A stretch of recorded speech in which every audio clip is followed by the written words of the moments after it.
আসসালামু আলাইকুম দর্শক সবাইকে আমন্ত্রণ জানাচ্ছি আমাদের চ্যানেলের অফিসিয়াল ডিজিটাল পেজে। সঙ্গে আছে আমি আদিল আহমেদ শান। আর কিছুক্ষণ পরে কিন্তু শুরু হতে যাচ্ছে বাংলাদেশের এশিয়া কাপ টি-20 ক্রিকেটার মিশন। যেহেতু 2026 টি-20 বিশ্বকাপটা ক্রিকেটের সবচেয়ে শর্ট ফর্মেটে হবে, তাই এবারের এশিয়া কাপটা সেভাবে আয়োজন করা হয়েছে ক্রিকেটারদের সবার সুবিধার জন্য। হংকংয়ের ক্রিকেট ইতিহাসের দিকে যদি আমরা একটু চোখ রাখি, তবে একটু ভিন্ন জিনিস আপনাদের চোখে পড়বে।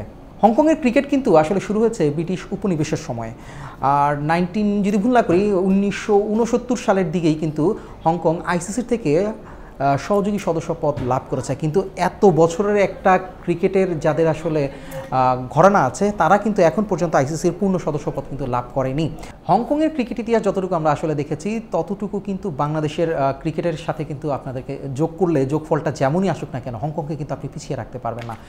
আর সত্যি কথা বলতে গেলে 2014 সালের যেই আসলে এখন পর্যন্ত বাংলাদেশের সাথে একটি ম্যাচে কিন্তু হংকংয়ের সাথে হয়েছে, সেটিতে কিন্তু একটা সুখস্মৃতি রয়েছে হংকংয়ের। আর দুঃসহ যে স্মৃতিটা, সেটা কিন্তু আসলে টাইগারদের। কেননা আইসিসি টি-20 ওয়ার্ল্ড কাপে সেই একটি ম্যাচেই কিন্তু হংকং 2 উইকেটে জিতেছিল। সেটা ছিল জহুর আহমেদ চৌধুরী স্টেডিয়ামে, সেই আমাদের ঘরের মাটিতেই। আর সে সময় সাকিব, তামিম, মুশফিক, মাহমুদুল, অর্থাৎ পঞ্চম মান্ডবরা কিন্তু তখন উপস্থিত ছিলেন।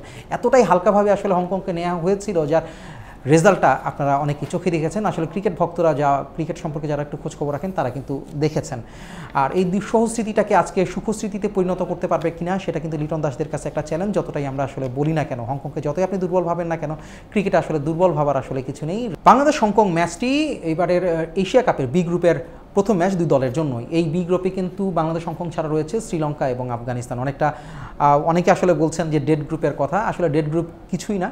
আপনি যে টিম ভালো খেলবে সেই টিমই কিন্তু আসলে তার পরের রাউন্ডে যেতে পারবে, এটাই আসলে বড় ফ্যাক্টর। তো টাইগারদের জন্য আসলে এই চ্যালেঞ্জ। অপোনেন্টদের সম্পর্কে যদি আমরা বেশি ভাবতে যাই, কারা উঠবে সেই বিষয়ে অ্যানালাইসিস না করে আমাদের নিজেদের শক্তিমত্তাটাকে অ্যানালাইসিস করাটা খুবই জরুরি বাংলাদেশ টিমের জন্য। তারাই আসলে প্রথম ম্যাচটিকে কীভাবে তারা আসলে করতে চায়। আর বাংলাদেশের প্রস্তুতিটা নিয়ে যদি আমি একটু কথা বলি, ঢাকা এবং সিলেটে সব মিলে প্রায় একটা মাসের কিন্তু একটা ভালো কিন্তু প্রস্তুতি কিন্তু বাংলাদেশ নিয়েছে। এবং নেদারল্যান্ডসের বিপক্ষে যে 3 ম্যাচের সিরিজ খেলেছে, সেই ম্যাচে কিন্তু নিজেদেরকে আসলে ঝালিয়েও নিতে পেরেছে। আসলে সবচেয়ে বড় ফ্যাক্টর হচ্ছে টি-20 ক্রিকেটের সবচেয়ে রান। এখন পর্যন্ত আমরা আসলে মানসিকতাটায় 200 রানের যেই মানসিকতাটা এখন পর্যন্ত কিন্তু গড়ে উঠতে পারেনি, যদিও কিন্তু নেদারল্যান্ডসের বিপক্ষে সেই দাপটটা কিন্তু দেখিয়েছে। বলতে গেলে দুর্দান্ত ফর্মে কিন্তু রয়েছেন নিজেই অধিনায়ক Liton Das. Front of the line যদি বলা হয়, লিটন দাস সেখান থেকে নিজেও খেলেছেন এবং দলকেও নেতৃত্ব দিচ্ছেন। এটা কিন্তু একটা বড় কিন্তু ফ্যাক্টর হতে পারে। সিলেটে বৃষ্টিবিঘ্নিত শেষ ম্যাচটা যদি পণ্ড না হতো, তাহলে কিন্তু আরও বড় স্কোর কিন্তু আসলে আমরা দেখতেই পারতাম।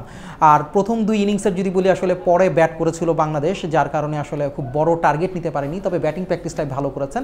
বাংলাদেশ হংকংয়ের যে ম্যাচটি, যে গ্রাউন্ডে হচ্ছে আবুধাবির শেখ আবু জায়েদ ক্রিকেট স্টেডিয়ামে, এবং এই ম্যাচ স্টেডিয়ামটা 360 ডিগ্রিতে যেভাবে আসলে সবাই দেখে থাকেন, এবং মাঠের খেলাটাও কিন্তু ঠিক সেরকমই হয়। চারদিক থেকে কিন্তু আপনি রানের বা ব্যাটসম্যানের যে দক্ষতা থাকে, সেটা কিন্তু আপনি দেখাতে পারেন।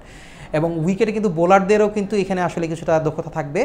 আর তবে একাদশটা আসলে সবচেয়ে বড় ফ্যাক্টর এখানে হতে পারে। তবে তার আগে টসটাও কিন্তু বড় ফ্যাক্টর। এই স্টেডিয়ামে আপনারা অনেকে হয়তো চিন্তা করতে পারবেন যে আগে ব্যাট করে বড় একটা স্কোর দিয়ে দেওয়ার একটা চেষ্টা করবে, তারপর আবুধাবিকে একটা নিট রান রেটটায় এগিয়ে থাকতে পারবে। তবে যদি আপনার ভারত এবং সংযুক্ত আরব আমিরাত, হোস্ট আরব আমিরাতের ম্যাচটির দিকে যদি তাকান, তাহলে দেখতে পারবেন ভারতের সূর্যকুমার যাদব কিন্তু ঠিকই কিন্তু টস জিতে ফিল্ডিংটাই বেছে নিয়েছিলেন। তার কারণটাও কিন্তু দেখেছেন যে খুব অল্প সময়ের মধ্যে আসলে তিনি খেলাটা শেষ করতে পেরেছেন। ক্রিকেটারদের রেস্টের একটা ব্যাপার ছিল, সেই দিকেই আমার মনে হয় তিনি ফোকাস করেছেন। বাংলাদেশের জন্যও কিন্তু সেই ফোকাসটা কিন্তু করতে পারে আগে ব্যাট না করে, যদি উনি ফিল্ডিংও পায়। যদি টস যদি কোনো কারণে বাংলাদেশের ফরে না আসে, যদি কোনো কারণে হংকং আগে ব্যাট করে, সেক্ষেত্রেও কিন্তু বাংলাদেশে আসলে হতাশ হওয়ার কিছু নাই বা খুব ভাবার আসলে কিছু নাই। অনেকেই চিন্তা করবেন যে আমি হংকংকে এত গুরুত্ব দিয়ে আসলে কেন কথাটা বলছি, কারণ হংকং একটু আগে আপনার সাথে আলোচনা করেছি, হংকংয়ের সেই অতীত ইতিহাস ব্যাপারটা বলেছি। বাংলাদেশের সাথে ব্যাক অফ দ্য মাইন্ডে কিন্তু সেই বিষয়গুলো কিন্তু কাজ করে থাকে অনেক সময়। তো আজকের ম্যাচে আসলে সবচেয়ে বড় যেই ফ্যাক্টরটা আসলে কাজ করে বাংলাদেশের জন্য উইন। এই একটা ম্যাচ যদি আসলে বাংলাদেশ জেতে, সেখানে পরবর্তীতে আরেকটা ম্যাচে কিন্তু আমরা ফোকাস করতে পারবো। বাংলাদেশের সুপার 4-এ যাওয়ার যেই ইকুয়েশনটা, সেটা একটু আপনাদেরকে জানিয়ে রাখি। হংকংয়ের বিপক্ষে যদি বাংলাদেশ জিতে যায়, আর গ্রুপে আরও আছে আফগানিস্তান এবং শ্রীলঙ্কা, এদের বিপক্ষে যদি একটা ম্যাচও বাংলাদেশ জিতে, সেক্ষেত্রেই কিন্তু সুপার 4-এর টিকিটটা কিন্তু নিশ্চিত হয়ে যাবে টাইগারদের। আপনারা যতটা আসলে ডেড গ্রুপ বলেন, সেটা অন্যদের জন্য, কিন্তু বাংলাদেশের ফোকাসটা কিন্তু সেখানেই রাখা উচিত আমি বলে মনে করি। হংকংয়ের বিপক্ষে বাংলাদেশের একাদশটা কেমন হবে, সেটা অনেকে দেখতে চাচ্ছেন বা বুঝতে চাচ্ছেন। আসলে একাদশটা নিয়ে আসলে টিম ম্যানেজমেন্টই সবসময় নির্ধারণ করে থাকে। আর আমরা নেদারল্যান্ডসের বিপক্ষে যে ম্যাচটি আসলে আমরা দেখেছি, তারা যে প্রস্তুতিটা নিয়েছিল, পাওয়ার হিটিংয়ের সবচেয়ে কথাটা আমরা আসলে বলেছি 200+ রানের এই অ্যাগ্রেসিভনেস ব্যাটিংটা কতটা হবে সেই বিষয়টা রাখবে, সেই বিষয়ে যদি চিন্তা করি সেক্ষেত্রে কিন্তু আসলে আমরা বলতে পারি যে এই মুহূর্তে আসলে ওপেনিংয়ের জন্য আসলে তানজিদ এবং পারভেজকেই কিন্তু টিম বিবেচনা করছে যতটুকু আমরা জানতে পেরেছি। আর সাইফ হাসানকে এবং মেহেদী মিরাজ নেদারল্যান্ড সিরিজে কিন্তু ছিল না, তিনি দলের সঙ্গে যোগ দিয়েছেন, সাইফও আসছেন। তো অলরাউন্ডার দুই ফর্মেটে আসলে চিন্তা করলে মেহেদীকে কিন্তু খেলানোও হতে পারে আবার নাও খেলানো হতে পারে, কারণ নেদারল্যান্ডসের সিরিজে তিনি কিন্তু 3টি ম্যাচে ছিলেন না। তবে এই ম্যাচে যদি তাকে বিশ্রাম দেওয়া হয় তবে শেখ মেহেদীকে হয়তো আবার একাদশে আনা হতে পারে। অন্যদিকে জাকির ভালো ফর্মে রয়েছেন, লিটন নিজেও ভালো ফর্মে রয়েছেন, তবে তাহিদ হৃদয়ের ব্যাট থেকে একটু রান কিছুটা কম আসছে কিছু সময়টায়। তবে যেহেতু মিডল অর্ডারে তিনি ব্যাট করবেন, আশা করা যাচ্ছে যে হংকংয়ের বিপক্ষে ম্যাচ দিয়ে তিনি কিন্তু সেরা আবারও আগের ফর্মে তিনি ফিরতে পারবেন। আর ওদিকে আসলে বাংলাদেশের বোলিং লাইন আপনি একটু কথা বলি, মিরাজকে যদি দেখি বা সাইফকে যদি আমরা দেখি একাদশে, তাহলে আপনি একজন স্পিনারের সার্ভিস কিন্তু পেয়ে যাচ্ছেন, সে সাথে লেগ স্পিনার রিশাদের সার্ভিসটা কিন্তু খুবই ভূমিকা রাখবে। এর আগে কিন্তু তিনি এই গ্রাউন্ডেও কিন্তু খেলে গিয়েছেন।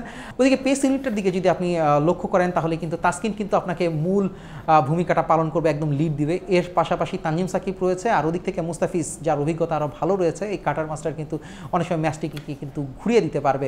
তবে বড় দলের বিপক্ষে আসলে যতটা আপনার ভাবনা চিন্তা করি, ছোট দলের বিপক্ষে আসলে সেই পরিকল্পনাটাকে আমাদেরকে রাখতে হচ্ছে, কেননা এই ম্যাচে বাংলাদেশকে জিততেই হবে, নয়তো কিন্তু ইকুয়েশনটা একটু কঠিন হয়ে যেতে পারে। তো দর্শক, এই ছিল আমার কাছে বাংলাদেশ হংকং ম্যাচ নিয়ে ইন ডিটেলস কিছু তথ্য। আশা করছি ম্যাচটি আপনারা উপভোগ করবেন এবং বাংলাদেশ জিতবে সেই প্রত্যাশা রইল। ধন্যবাদ সবাইকে এতক্ষণ সাথে থাকার জন্য।